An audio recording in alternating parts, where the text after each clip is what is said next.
ನಮಸ್ಕಾರ. ಶ್ರೀಧರ ಭಟ್, ಶಿವಯೋಗಿ ಶಿವರಾಜನ್ನವರ ತಿರುಮೂಲಾರ್ ಸಿದ್ಧರ್ ಪೀಠಂ ಕೊಯಂಬತ್ತೂರಿನ ವಿದ್ಯಾರ್ಥಿ ನಾನು. ಅವರಿಂದ ಶಿವಯೋಗವನ್ನು ಅಭ್ಯಾಸ ಮಾಡ್ತಾ ಇದ್ದೀನಿ. ಇತ್ತೀಚೆಗೆ ನಾವು 4 ಸರಣಿಯಲ್ಲಿ ಶೈವ ಸಿದ್ಧಾಂತದ ಬಗ್ಗೆ ಹೇಳಿದ್ದೇವೆ. ಇವತ್ತು 5ನೇ ಸರಣಿಗೆ ಹೋಗ್ತಾ ಇದ್ದೇನೆ. 5ನೇ ಸರಣಿಯಲ್ಲಿ ನಾವು ಇವತ್ತು ಶಿವ ಯೋಗದ ಶಿವ ಸಿದ್ಧಾಂತದ ಕರ್ಮ ಸಿದ್ಧಾಂತ, ಥಿಯರಿ ಆಫ್ ಕರ್ಮವನ್ನ ನಾವು ನೋಡುವ ಇವತ್ತು. ಇದನ್ನು ಯಾರಿಗೆ ಅಧ್ಯಯನ ಮಾಡಬೇಕು ಅಂತಿದೆ ಅವರು ನಮ್ಮ ಚಾನೆಲ್ ಅನ್ನು ಸಬ್ಸ್ಕ್ರೈಬ್ ಮಾಡಿ ಮತ್ತು ಕೆಳಗೆ ಕೊಟ್ಟಿರುವಂತಹ ಫೋನ್ ನಂಬರ್ದ ಮೂಲಕ ನಮ್ಮ ಗುರುಗಳಾದಂತಹ ಶಿವಯೋಗಿ ಶಿವರಾಜನ್ನು ಸಂಪರ್ಕಿಸಿ. ಥಿಯರಿ ಆಫ್ ಕರ್ಮ ಇದೊಂದು ಆಧ್ಯಾತ್ಮಿಕ ಚರಿತ್ರೆಯಲ್ಲಿ ಒಂದು ಅತ್ಯಂತ ವೈಜ್ಞಾನಿಕವಾದಂತಹ ವಿಧಾನ. ಈಗ ಅತಿ ಹೆಚ್ಚು ಕರ್ಮದ ಬಗ್ಗೆ ಹೇಳುವಂಥದ್ದು ಪುನರ್ಜನ್ಮ ಸಿದ್ಧಾಂತ. ಈ ಪುನರ್ಜನ್ಮ ಸಿದ್ಧಾಂತವನ್ನು ಹೇಳುವಂಥದ್ದು ಯಾವುದು? ನಮ್ಮ ಭಾರತದ ತತ್ವಶಾಸ್ತ್ರ ಮಾತ್ರ ಹೇಳುವಂಥದ್ದು. ಬೇರೆ ಯಾವ ಧರ್ಮದಲ್ಲಿ ಇದರ ಬಗ್ಗೆ ಬಹುಶಃ ಉಲ್ಲೇಖ ಇಲ್ಲ ಅಂತ ನನಗೆ ಅನ್ನಿಸ್ತದೆ. ಆದರೆ ಕರ್ಮ ಹೇಗೆ, ನಾವು ಕರ್ಮ ಮಾಡದೇ ಇರುವುದು ಹೇಗೆ? ಇಲ್ಲ, ಕರ್ಮದಲ್ಲಿ 2 ಭಾಗಗಳಿವೆ.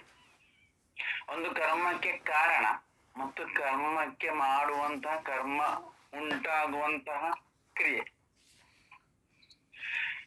ಕರ್ಮದ ಆಧಾರ ಇರುವಂತದ್ದು ನಾವೀಗ ಒಂದು ಕರ್ಮವನ್ನು ಇಷ್ಟಪಟ್ಟು ಮಾಡ್ತೇವೋ ಅಲ್ಲ ನಮಗೆ ಇಷ್ಟ ಇಲ್ಲದೆ ಮಾಡ್ತೇವೋ ಅಂತ. ಅಂದ್ರೆ ನಮ್ಮ ಲೈಕ್ಸ್ ಮತ್ತು ಡಿಸ್ಲೈಕಿನಲ್ಲಿ ಕರ್ಮದ ಆಧಾರ ಇರುವಂತದ್ದು.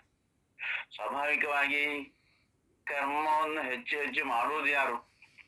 ಅಜ್ಞಾನ, ಅಂಧಕಾರದಲ್ಲಿರುವಂಥವ್ರು, ಅಥವಾ ನಾವೀಗ ಆಣವ ಅಂತ ಕರಿತೇವೆ. ಇದು ನಟರಾಜನ ಕಾಲ ಕೆಳಗೆ ಅದು ಆಣವ. ಆ ಆಣವಕ್ಕಿಂತಲೂ ಇನ್ನು ಮುಂದೆ ಅದಕ್ಕೆ ಹೇಳುವಂಥದ್ದು ನಾವು ಅಜ್ಞಾನಕ್ಕಿಂತಲೂ ಒಂದು ಸ್ಟೆಪ್ ಮುಂದೆ ಉಂಟದು ಅಂಧಕಾರ. ಅದಕ್ಕೆ ಅಪಸ್ಮಾರ ಅಂತ ನಮ್ಮ ಯೋಗ ಭಾಷೆಯಲ್ಲಿ ಹೇಳ್ತೇವೆ ನಾವು. ಈ ಅಹಂಕಾರ ನಾಶ ಆಗಬೇಕಿದ್ರೆ ಶಿವನಿಂದ ಮಾತ್ರ ಸಾಧ್ಯ. ಶಿವನ ಒತ್ತಡದಿಂದ ಮಾತ್ರ ಅಹಂಕಾರ ನಾಶ ಆಗಿ ನಮಗೆ ಜ್ಞಾನ ಪ್ರಾಪ್ತಿ ಆಗ್ತದೆ.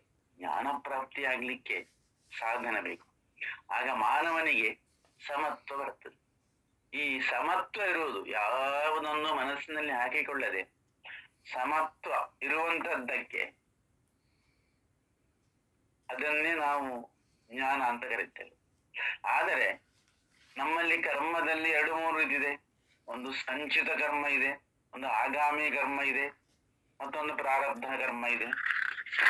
ನಾವು ಪ್ರತಿನಿತ್ಯ ನಮ್ಮ ಜೀವನದಲ್ಲಿ ಮಾಡುವಂಥದ್ದು ಪ್ರತಿಯೊಂದು ಕ್ರಿಯೆ ಉಂಟಲ್ಲ, ಅದು ಆಗಾಮಿ. ಸಂಚಿತ ನಾವು ಜನ್ಮಾಂತರಗಳಿಂದ ತಗೊಂಡು ಬಂದದ್ದು ಸಂಚಿತ. ಹಾಗಾಗಿ ಪ್ರಾರಬ್ಧ ಅಂತ ಹೇಳಿದ್ರೆ ಅದು ಹಿಂದೆ ಇರುವಂಥದ್ದು, ಹೊಸ್ತು ಮಾಡುವಂಥದ್ದು ಆಗಾಮಿ. ಹಾಗಾಗಿ ಇಲ್ಲಿ ನಮ್ಮ ಆಶೋತ್ತರ, ನಮ್ಮ ಆಸೆಗಳೇನುಂಟು ಅದು ಕರ್ಮವನ್ನು ಕ್ರಿಯೇಟ್ ಮಾಡ್ತದೆ. ಅದು ಮಾತ್ರ ಅಲ್ಲ, ಮುಂದಿನ ಜನ್ಮಕ್ಕೆ ವರ್ಗಾಯಿಸಲ್ಪಡ್ತದೆ. ಹಾಗಾಗಿ ಕರ್ಮ ಬಿಡ್ಬೇಕಿದ್ರೆ ಏನ್ ಮಾಡ್ಬೇಕು? ಆಶೋತ್ತರಗಳನ್ನು ಕಡಿಮೆ ಮಾಡಬೇಕು. ಈ ಆಶೋತ್ತರಗಳನ್ನು ಕಡಿಮೆ ಮಾಡ್ಬೇಕಿದ್ರೆ ಕರ್ಮ ಉತ್ಪತ್ತಿ ಆಗಬಾರ್ದಲ್ಲ. ಹಾಗೆ ಕರ್ಮ ಉತ್ಪತ್ತಿ ಆಗದ ಹಾಗೆ ಇರಬೇಕಿದ್ರೆ ಕರ್ಮವನ್ನು ನಾವು ಮಾಡದೇ ಇರಬೇಕು ಅಂತಲ್ಲ, ಕರ್ಮ ಮಾಡದ ಹಾಗೆ ಇರಬೇಕಿದ್ರೆ. ಈಗ ಕರ್ಮದ ಬಗ್ಗೆ ನಾವು ಹೆಚ್ಚು ವಿಶೇಷವಾಗಿ ಹೇಳುವಂಥದ್ದು ಭಗವದ್ಗೀತೆಯಲ್ಲಿ ಮಾತ್ರ. ಆದ್ರೆ ಈ ಶಿವಯೋಗದಲ್ಲೂ ಅದನ್ನು ಹೇಗೆ ನಾಶ ಮಾಡೋದು ಅಂತ ಸ್ಪಷ್ಟವಾಗಿ ತಿರುಮೂಲಾರನವರು ಹೇಳಿದ್ದಾರೆ. ಅದವರ ತಿರುಮಂದಿರಂ ಗ್ರಂಥದಲ್ಲಿ ಅದರ ವಿವರಣೆ ಕೊಟ್ಟಿದ್ದಾರೆ. ಆಗ ಮಾತ್ರ ಆ ಕರ್ಮದಿಂದ ನಾಶೋತ್ಪತ್ತಿಯಾಗಿ ಕರ್ಮದಿಂದ ಮುಕ್ತಿ ಹೊಂದುತ್ತಾನೆ ಮನುಷ್ಯ.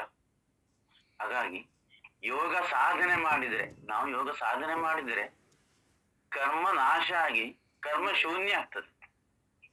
ಈ ನಮ್ಮ ಮಾನವ ಶರೀರ ಬಿಟ್ಟು ಹೋಗುವಾಗ, ಅಂದ್ರೆ ನಾವು ಯಾವಾಗ ನಾವು ತಿರೋಧಾನ ಆಗ್ತೇವೆ ಆಗ ನಮ್ಮ ಕರ್ಮ, ನಮ್ಮ ಕಾರಣ ಶರೀರ, ಕಾಸಲ್ ಬಾಡಿ ಅಂತ ಹೇಳ್ತೇವೆ, ಅಲ್ಲಿ ಸಂಗ್ರಹ ಆಗ್ತದೆ, ಸೂಕ್ಷ್ಮ ಶರೀರಕ್ಕೆ ಹೋಗ್ತದೆ. ಆದರೆ ಕರ್ಮ ಯಾವಾಗಲೂ ನಾವು ಮಾಯೆಯಲ್ಲಿ ಸಿಲುಕಿಕೊಂಡು ಕರ್ಮವನ್ನು ಮಾಡುದು. ಅಂದ್ರೆ ಕರ್ಮ ಅಸೋಸಿಯೇಟ್ ಆಗ್ತದೆ. ಆ ಮಾಯೆ ಅಸೋಸಿಯೇಟ್ ಆಗಿ ನಮ್ಮ ಕರ್ಮ ಉಂಟಾಗ್ತದೆ. ಈ ಕರ್ಮವು ಶಿವಯೋಗ ಅದನ್ನು ಸಂಪೂರ್ಣ ಡಿಲೀಟ್ ಮಾಡ್ತದೆ ಅಂದ್ರೆ ಅದನ್ನು ನಾಶ ಮಾಡ್ತದೆ. ಈಗ ಶೈವ ಸಿದ್ಧಾಂತ ಪ್ರಕಾರ ಆತ್ಮಕ್ಕೆ 2, 3, 6 ಹಂತಗಳಿದೆ. ಆತ್ಮ ಸದಾಸಿದ್ಧ ಅಂತ ಕರಿತೇವೆ, ಶುದ್ಧ ಸ್ಫಟಿಕದ ಹಾಗೆ ಇರುವಂಥದ್ದು ಸದಾಸಿದ್ಧ. ಹಾಗಾಗಿ ಅದು ಕೆಂಪು ಬಣ್ಣಕ್ಕೆ ಬರ್ತದೆ, ನಮ್ಮ ಆಧಾರಗಳಿರೋ ಚಕ್ರದ ಬಣ್ಣದಕ್ಕೆ ಬರ್ತದೆ. ಆದರೆ ಈ ಸದಾಸಿದ್ಧ ಸ್ಫಟಿಕ ರೀತಿಯಲ್ಲಿ ಉಂಟಾಗಬೇಕಿದ್ರೆ ಶಿವಾನುಗ್ರಹದಿಂದ ಮಾತ್ರ ಅದನ್ನು ನಾವು ಜಯಿಸಬಹುದಷ್ಟೇ. ಹಾಗೆ ಈ ಶಿವಾನುಗ್ರಹದಿಂದ ಜಯಿಸಿದಾಗ ನಮ್ಮಲ್ಲಿರುವ ಜ್ಞಾನಾಂಧಕಾರ, ಅಹಂಕಾರ ಎಲ್ಲವೂ ನಾಶ ಆಗ್ತದೆ.